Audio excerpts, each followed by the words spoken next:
everyone, it's Sevi. The new version 3.5 weapons are a small taste of Claymore Impact with the Beacon of the Reed Sea, a 5-star limited Claymore and Dehya's signature weapon, and Mailed Flower, the free event weapon. So in this short video, I'll do a quick review of these weapons' mechanics, units they'll be good on, and if pulling or building them is worth your resources. Let's dive in.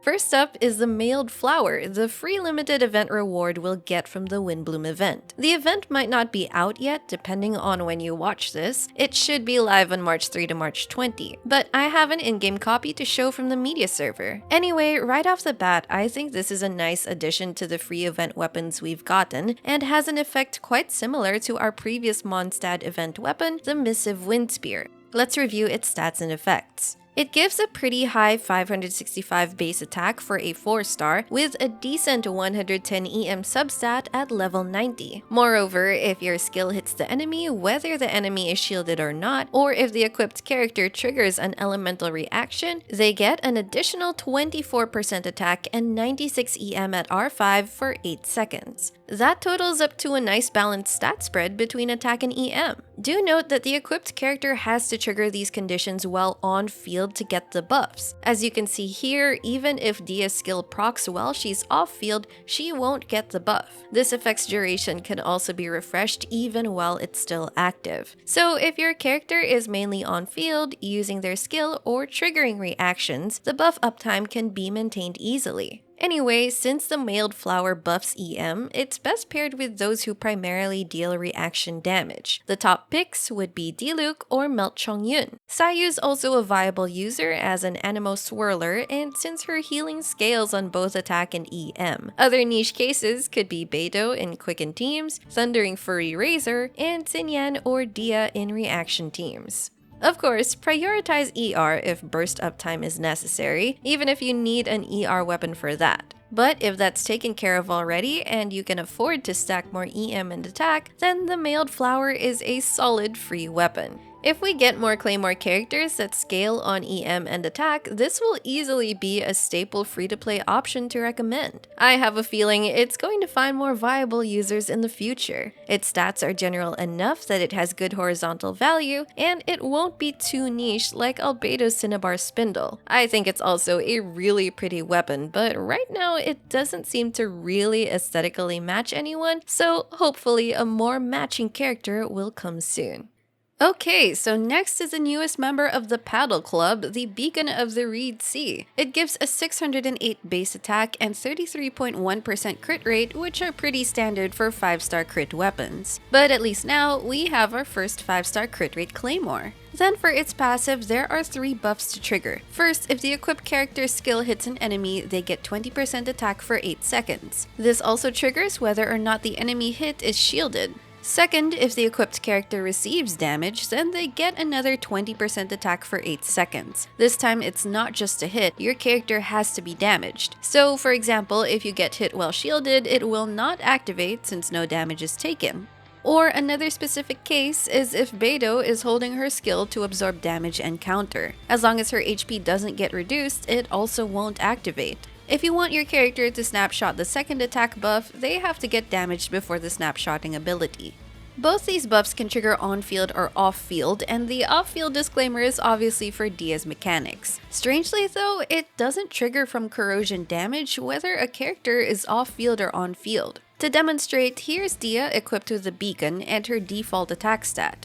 If I get damaged by the Rifthound Wolf while she's off-field, she gets corrosion damage off-field. But if I check her attack, it hasn't increased. If she's on field with a shield and gets damage from corrosion, which bypasses shields, her attack still doesn't increase. Basically, corrosion damage will not activate it. Lastly, when not protected by a shield, the character gets 32% HP. This is also clearly made for Dehya, whose damage also scales on HP, and it incentivizes you to not shield her. As for other characters, well, at least it means that if you don't have a shielder, you can basically tank more damage.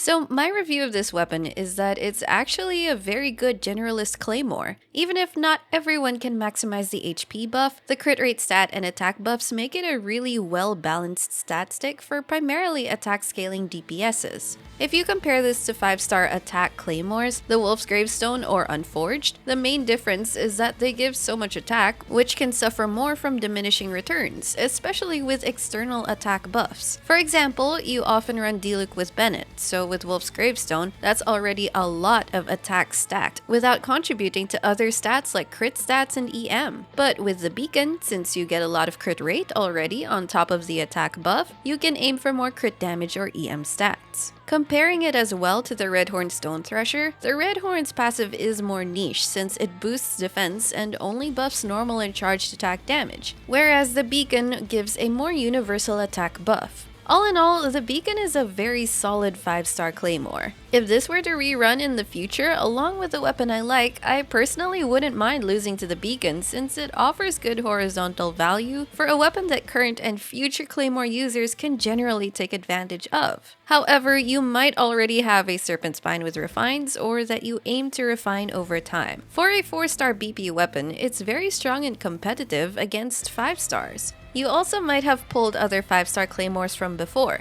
If so, it's much less worth it to aim for the Beacon since it's generally not a massive difference to those choices. If you consider the weapon banner it's on now, it's paired with the Staff of Scarlet Sands. I've already mentioned this a couple of times in past videos. Basically, it's also a good stat stick at the very least for its massive crit rate stat, but it also ranks high on characters that build EM since the passive converts EM to attack, like Sino, Hu Tao, Melt Rosaria, and Xiangling.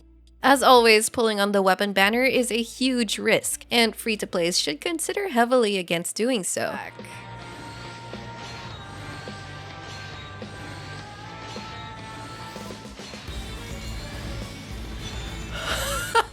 I was scared.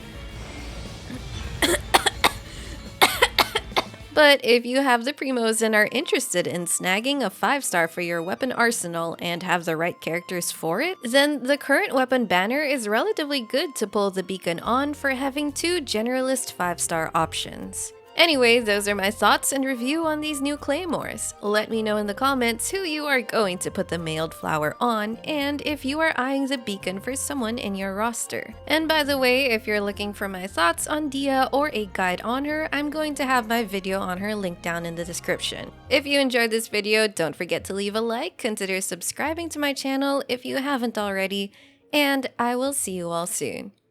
Take care! I know.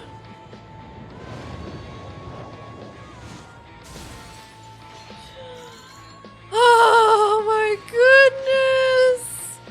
Max fate points. It was max fate points. This is the sorry state I am in, chat. Max fate points, something you never want to see.